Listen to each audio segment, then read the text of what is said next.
I'm Niki Kristof, and welcome to Tech Dev. This is our 60th episode, and I'm so proud that we didn't pod fade. That's when podcasters just up and quit. And more than 75% of shows do throw in the towel before they tape 10 episodes, so thank you for encouraging our little indie effort to keep going. My guest today is former Treasury spokesperson John Rizzo. He and I cover a lot of ground. We get philosophical about government work, make the case for why you should care about crypto, even if you don't own any.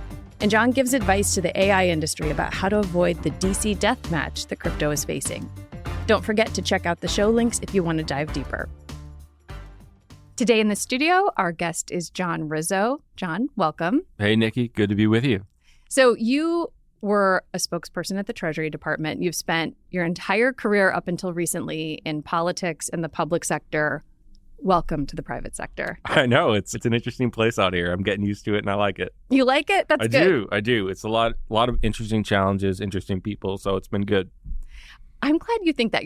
So this is one of the reasons I wanted you to come on. You are of Washington in many ways, but you managed to be a realist without being a cynic. I am the swamp. You know this, right? I am the swamp. I think I am the swamp. I'm so deeply cynical, but also an ideologue. I don't know. Yeah. So what I think it's cool about being outside of government is when you're in government, right? The thing that you spend so much time on is really earned media, right? And I found myself after a while in government thinking to myself, the media landscape has changed so substantially over the last 10 years, 15 years, that earned isn't enough. And if you really want to have an impact, if you want to actually change debates, move public opinion, it's got to be earned plus.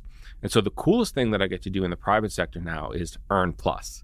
So not only are we like trying to change a debate by getting coverage for a client or a market participant, but we're actually trying to move the public, which is like the real exciting stuff of communications. Which is such a great segue because you're a master communicator, but I'm going to back up really fast for people who are not in our biz, which is public affairs, comms, policy comms. Mm-hmm. Earned media is you get an article in the New York Times. Paid media is you run a digital ad or a TV ad. That's right. And then there's sort of advocacy efforts, which are kind of our bread and butter now. Right. 100%. Like shifting perception, reputation, impression, or managing expectations and so on. That's right. And those are kind of the holy grail of communications, if you will, right? The advocacy, the earned media, and the paid media. Doing all those things together is how you get the public from point A to point B.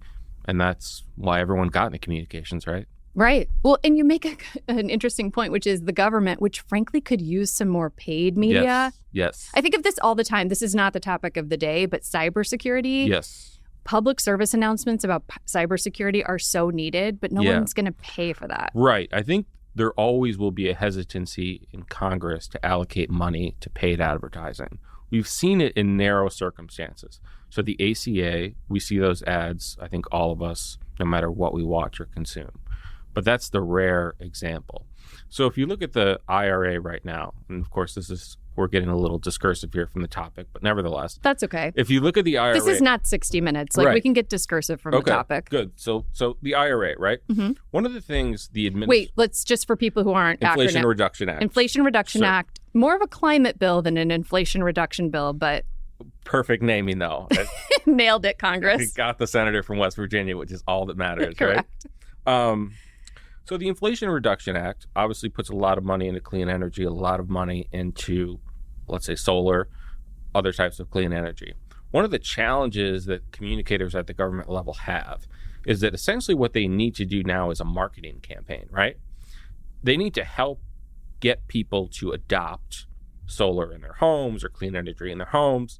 And that's like really hard to do when you've been in government forever because you're not a marketer, right? Right. So it's a very, very different skill set that government would benefit from having, and the public ultimately would as well, but we don't see it much.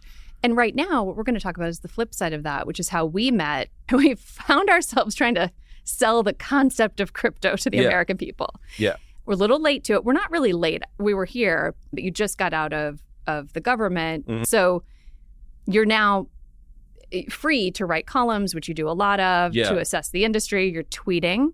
Yes, which feels very weird. I don't know how I feel about it, but every once in a while I put something out there into the ether and I hope someone doesn't say anything nasty because then I'll feel bad, but I got to get used to it. I say this as someone who is incredibly thin-skinned about social media, and I rarely tweet or anything else. What I'd love us to do today is talk about crypto. Is it dead? Mm-hmm. Does it have a chance to live in the United States? Yes. Is it just moving overseas? Given both what's happening in Washington, but also what I think is the fundamental issue, which is I don't think most people care. Yeah. I think that's one of the main challenges. And here's my pitch to people who say, well, this is all a bunch of nonsense. Why should I care about it? If you view, and this is an idea that Janet Yellen first articulated, so I'm kind of stealing her thought here. But basically what she said is that if you look at crypto, why it matters is the overall trend in finance of digitization.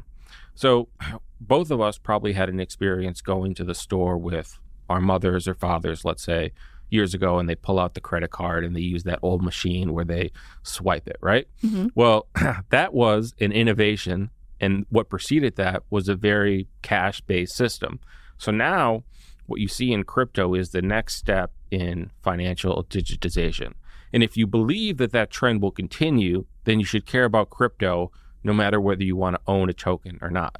And two, if you care about the payment system in this country, right? If you care about money moving across to different parties, really the bread and butter of the economy, then you ought to care about crypto, because crypto is in many ways trying to figure out how can we speed up the rate of payments? How can we do it more accurately? How can we do it in a way that gets people the resources that they're entitled to quicker?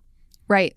And I think we had Stu Alderodi, who's the general counsel of Ripple, said sending money should be as easy as sending an email. Yeah. Now, I mean, so I think you have to ask yourself a threshold question. Do you think crypto is going to go into the dustbin of history or not? If your answer is probably not, and I think a reasonable person would come to the conclusion that probably not is the right answer.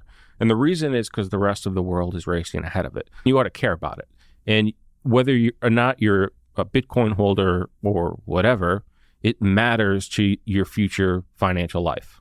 I think you just said something really key, which is whether or not you're a Bitcoin holder, which I can't believe I'm admitting this, but I think I only own Bitcoin and then a little bit of WETH. Yeah. Which is wrapped ETH. Okay. Which I used to buy an NFT. WETH. That sounds like something you might get arrested for in high school. You know what I mean? It's like I also am pretty sure I'm positive I'm saying it wrong. Yeah. I mean, who knows? Right. But I dabble in this space as far as an owner, but I believe in it to your point, which is whether you understand how the tech works or care about owning any crypto, if you believe that money is going to continue to be increasingly digitized, and you also think that there's room for the system to improve, there is, globally, you want this to be able to exist in the United States. Yes. And here's what gets me really worked up when I talk to my progressive friends.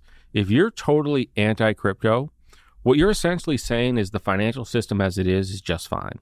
So crypto doesn't have to be the answer to everything, but if the financial system doesn't work for a lot of people, and we know that it doesn't, then you ought to have some exploration of this other route, this other policy that could actually deliver for people in a way that the traditional financial system can't. So you just said something interesting. You said that progressives should at least be open to exploring this technology, at least creating a space for it to exist as an experimentation when we know the system does not work for a lot of people. I think this is a big question we have to answer as a society. What is the appropriate role of government? Should government decide for people, this is a safe or wise investment, and you shouldn't be allowed to invest in it? Should government make that decision for people? I'm of the view that we shouldn't. I take no position on whether crypto is a good investment or a bad investment. I own no crypto. I just think that it certainly is a financial innovation. It is aiming to solve a problem, and people ought to have the freedom to decide whether they want to engage in it or not. And you shouldn't have an entire policy apparatus set up to try to just kill an industry. Okay, I think this is important, and I want to talk about the specific policy apparatus that is set up that could kill this, because it could also kill other emerging technologies. But just before we talk about that, whether or not, to your point, should the government be protecting people from making bad investments? I just think it's not an honest statement to say that they even are with crypto, because people are still giving revolving credit to people like my mother who should absolutely not be given additional revolving credit, right? If anybody cared about my mom's financial decisions, by the way, I do, it'd be great if they stopped giving her credit cards. It's not the government's job to prevent that. It's the government's job to make sure they aren't cheated, lied to, that there's disclosure, that there's transparency. It's consumer protection versus consumer parentalism. Yes. Oh, I like that. That's good. As a Democratic party which I've worked for 14 years, we've kind of moved from, hey, consumers ought to have all the information and be protected whenever they can, however they can, to we should decide what investment is good or bad for them. And if we decide that this new technology is a bad investment, we should get rid of it. And I think that's a bad idea. It's a bad idea, and it's also being decided not by our elected representatives necessarily. It's being decided by unelected bureaucrats. Indeed. With respect to your former unelected bureaucrat, I think you were an unelected bureaucrat. I was. I've been an unelected bureaucrat more than I have in my life. Set that aside, your personal connection to it. Right now, we have one particular unelected bureaucrat who's making it sort of his mission to kill crypto. His name's Gary Gensler. In our world, which is we're in and around fintech and digital assets, he's persona non grata. Everybody talks about him. I don't think most people know who he is. That's right. You had a great tweet. I think it said Gary Gensler, lol. Explain. Explain the tweet. We had this pretty monumental ruling in a district court the other day.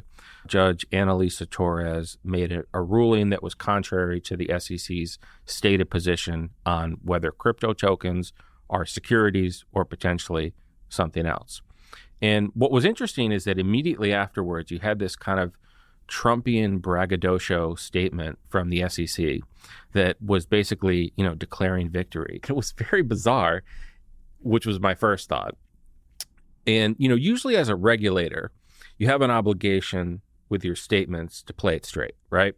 That if you're a politician and you want to kind of opine on a ruling or what it means, you could do that. But when you're a regulator, you got to have some fidelity to the fact pattern that the court laid out. And I think having worked with a lot of the people in communications at the SEC, they are of the utmost professional quality. And I think they probably had 0% to do with that statement, because a statement like that only comes from one human being and one human being only, and it's the person with their name on the door.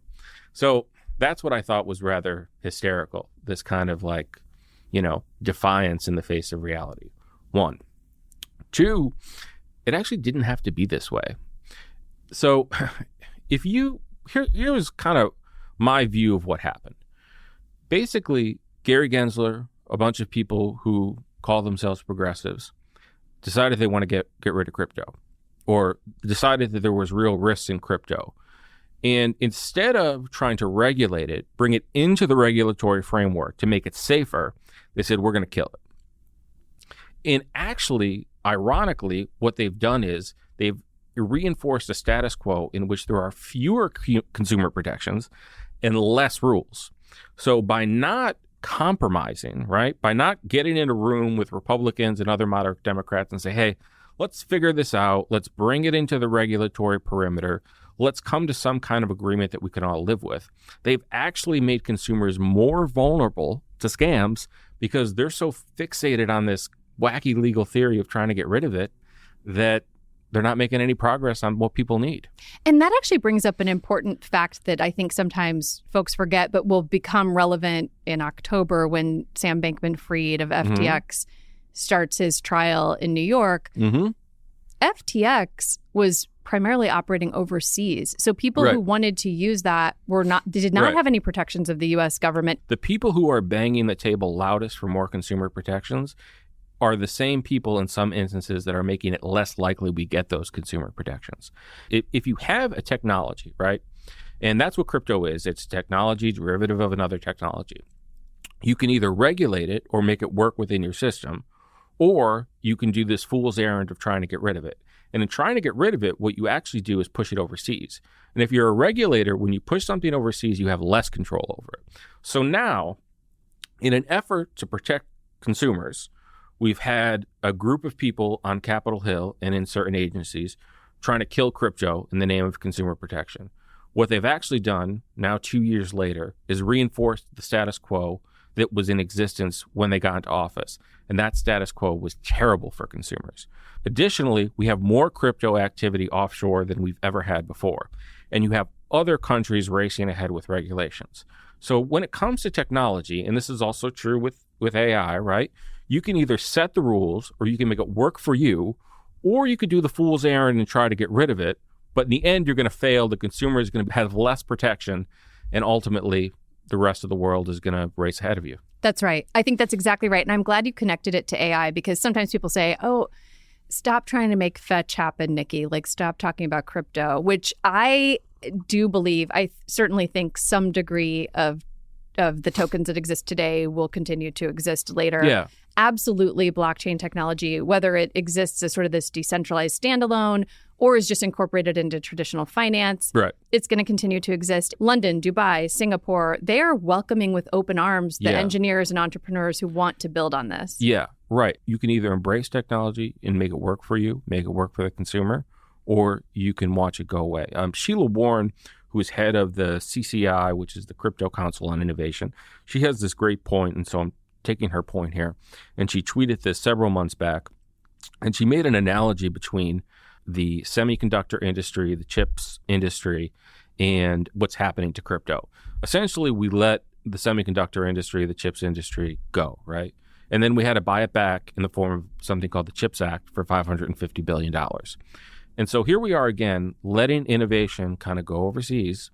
And eventually one day we're going to go, oh, boy, damn, wish we had that. And we're going to have to buy it back. And it's going to be more expensive and it's going to be harder to regulate because other countries will be leading the way. That's exactly right. She did tweet that. I'm glad you mentioned it. Sheila Warren has been on this podcast.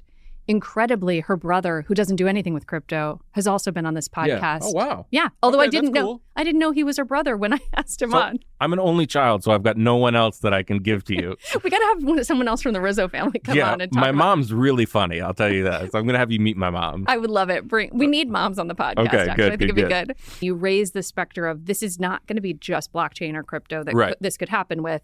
It could happen with any emerging technology. And that's not really how we've operated in the past. So Matt Yglesias, who is, I think, a brilliant writer and has a Substack called Slow Boring, he had this very interesting post the other day that I spent some time with. And it basically analyzed why the U.S. is in a different place than Europe in terms of its economic fortunes. And one of the areas that he identified was the embrace of technology that America had in the 1990s and early 2000s, right? The kind of innovative mindset that fostered the internet and allowed companies in California to set up shop and grow. That has helped us get ahead of where other countries are. Now we're essentially reversing what we did, right? We're saying, oh, the technology's bad. It's bad for consumers, and so we just got to get rid of it. I think that the reason that's happening, and I get it. So in crypto, people often compare it. People who work in the industry, they say, well, what if you'd regulated the internet? And I kind of have to remind them, people hate the internet. Yeah, they hate it. They hate social media.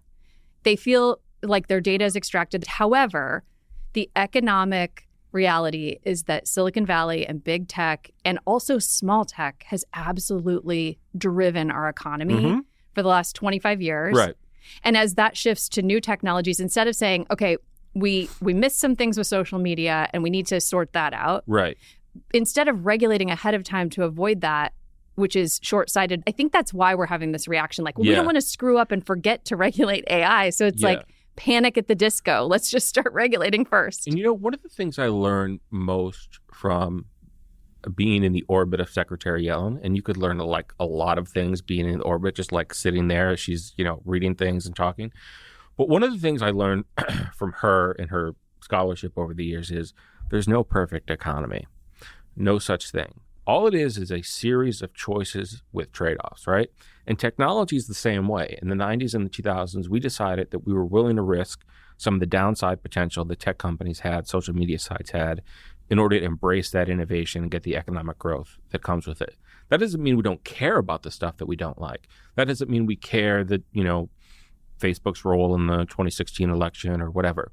But it does mean that we're better off if we bring technology, bring innovation in-house and try to manage it domestically as opposed to just trying to get rid of it. I agree. And I think that fundamentally What you don't want to have happen is restricting things to avoid unknowns. We just don't even know. And even though I started this podcast by saying I'm a huge cynic, I actually believe that you can look at what's happening with social media and you can make determinations to rein in some of those harms. I don't think it's such a thing as like, it's just too late. What are we going to do? Yeah, right. I think we at the outset of new technologies, we underestimate sometimes our ability to control for externalities, right? The art of policymaking is to put in place a measure, observe it, figure out what your initial assumptions were wrong about, and then change it. And I think, unfortunately, our political system is not mature enough right now over the last decade or so to do that. Everything is kind of scorched earth and it's cultural, and we don't really go through the policy process of, hey, we're going to try something and we're going to see if it works. And then if it doesn't work, we're going to come together on a bipartisan basis and fix it. And nobody really thinks about like the person who gets up, works their backside off every day and just wants stuff to be easier. Which actually, I will say a shout out to the staff at all of these agencies and frankly, the staff in Congress who do, that's what they wake up and try to do. Yeah. The thing that is hard to figure out about government is the distance between all the people who are working for the public good and the forces that kind of block them. I am optimistic, though. I mean, what is it they always say? It's the economy, stupid. Yeah. So when it comes to tech issues, which frankly should be somewhat less culturally divisive, if you just look at the economics and then you look at not harming kids, I think that's two places that you'd see a lot of bipartisan agreement. You can get something. There are areas that still exist that have bipartisan, feelings in them. So we should look for those places. Okay, so I'm going to ask you, this is not a stress question, but as a communicator for a living. And I'm always stressed. You know this. I also am always stressed. You know what I saw? So I was scrolling on Instagram the other day and I saw this app to test out your stress. And I was like, absolutely not. I was like, no, get away from me. It's like the Richter scale. My phone will just burst into flames. I know what the answer is. I don't want to know it. I'm so stressed. Okay, well, this won't be that stressful. Let's do it. So I pay these 12-year-old twins to wash my car. Okay. Those boys cannot break a 20, conveniently. Right. I said, listen, can I start paying you in Bitcoin? Yeah. They're like, why? So they're not 13, so they don't have Venmo, they don't have Cash App, they're unbanked. Right. And I'm like, well, and I start to try to describe why they should accept it. Yeah. These kids do not want Bitcoin. So I tried to make the argument. Could you make an argument, not that they should accept Bitcoin over US dollars, but why they might even consider it? Okay. So here's how I look at Bitcoin. And people jokingly will sometimes ask me like, hey, which crypto should I invest in? And I'm like, I'm invested in none of it. I have no idea. But Bitcoin has the potential for future growth. And so what I'd say to those two young individuals you talked about is, okay, what's the value of $12 in your life? What is it going to do for you, right? Okay, well, and I'm probably showing my age here, but like I would have bought a CD with it, right? Right. Okay. So I would have listened to, Mariah Carey's latest or whatever it is. I'm older than you are because I would have bought like Guns N' Roses cassette tape. Continue. Okay, great. So that $12 essentially is here and gone, right? But if you have $12 in Bitcoin and you let it sit, well, it could grow. Now, you could lose your money, but I think the overall picture of it since its inception is one of growth. So what do you want more? $12 today or the potential of $1,200 10 or 15 years from now? Because $12 doesn't do a lot for me or for that individual, I'd take the potential on $1,200. Right. When we invest, we all allocate a certain percentage of our funds towards risk and certain percentage of our funds toward likely returns, right? We put money in bonds, in theory, with the idea that the government's probably not going to go bankrupt anytime soon or become so dysfunctional that it can't pay its bills. And then we also put, money in certain stocks that have growth potential. And so it's not really that different with Bitcoin. What you're getting is an alternate store of value. And it may or may not pay off. I'm not a maxi by any, stretch of the imagination. Maxi for people means you just believe in Bitcoin as... Yes. Right. Yes. It stands for maximalist. But I have love for the maxis. Right. I have love for all the maxis, but I am not one. I just think it represents a store of value. There's a tight circulation on it. And it will always have this kind of nostalgic appeal, right? Because it'll always be kind of the first one. So if you have one, it's likely to be worth something in the same way that, if you've got a Michael Jordan card kicking around, it's worth something.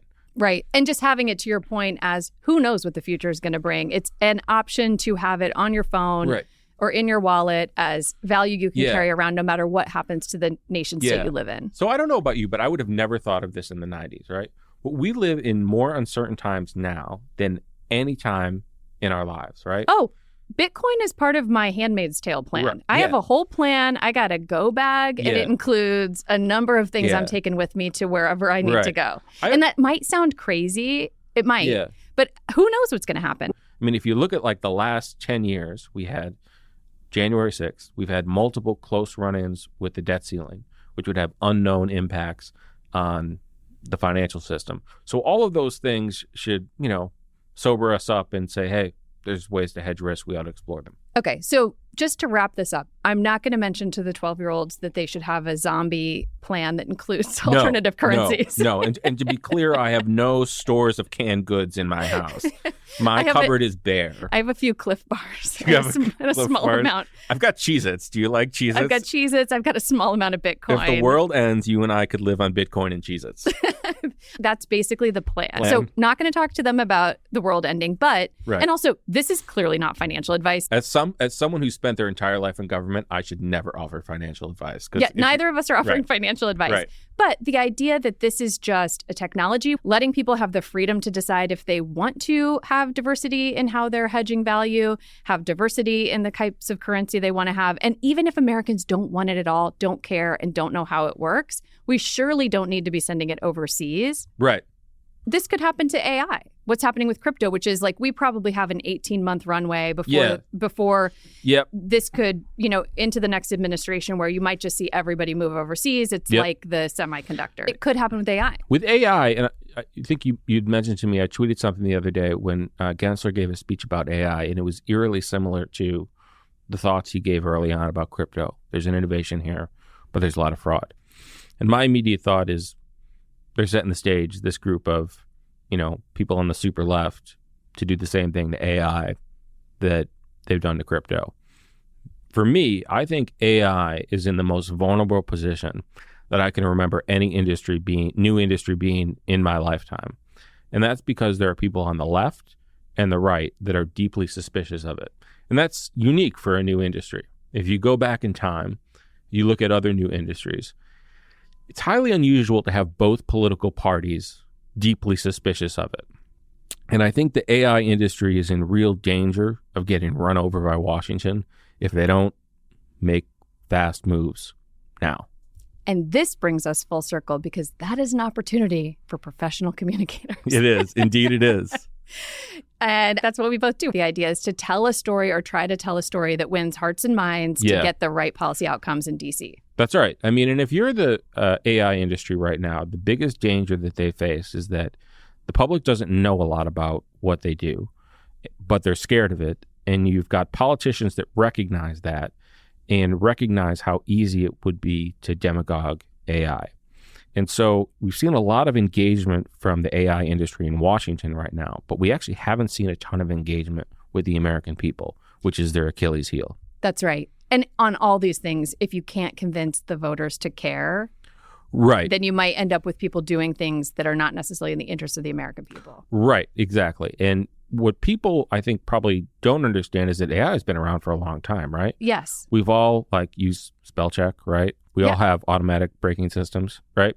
So the story the industry needs to tell is what AI is, why it could be beneficial in people's lives, and why it is not a threat to their very existence or economic well-being, right?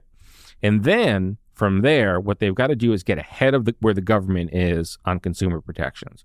Because right now, the government is setting the pace. You had some major AI companies sign a pledge from the White House. That's a dangerous place to be for industry, in my view, because if the White House, no matter what party it is setting the consumer protection agenda for your industry and you're not setting it, then you're behind. And at some point, the AI industry and the White House, any White House, their interests are going to diverge.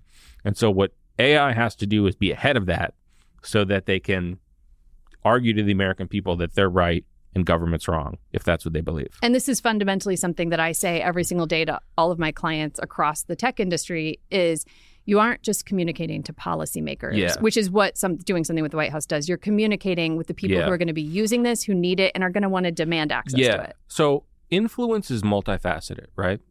If you're just dumping money into shoe leather lobbying, like, good luck. Because the moment that a politician perceives that the public is contrary to your interests, it doesn't matter what lobbyists you've hired, how much you've donated, it's done.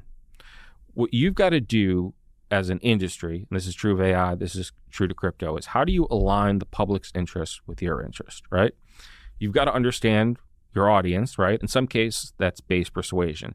In other cases, that's convincing voters who aren't too sure about your product or your service or your technology. And in some cases, that's taking people who are opposed to you and like softening those edges, right? And that's how you actually do public affairs communications, right? You look at each discipline, the shoe leather lobbying, the kind of donating campaigns, the communicating with the American public, and you do them all together in concert, and that's how you get a result. Yeah, it's a campaign. Always permanent. It's a permanent campaign.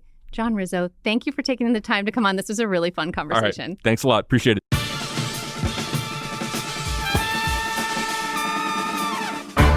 On our next episode, I'm talking to Kai Klepfer, CEO of smart gun startup BioFire. His company has built a weapon that can only be fired by its owner using fingerprint sensors and facial recognition. James Bond had one of these gadgets years ago, but BioFire's is the first one real people can purchase. Don't forget to click subscribe wherever you get your podcasts. And if you like this show, please recommend us to a friend or drop a friendly review. We're hoping to be around for another 60 episodes, although it honestly makes me a little tired to think about it.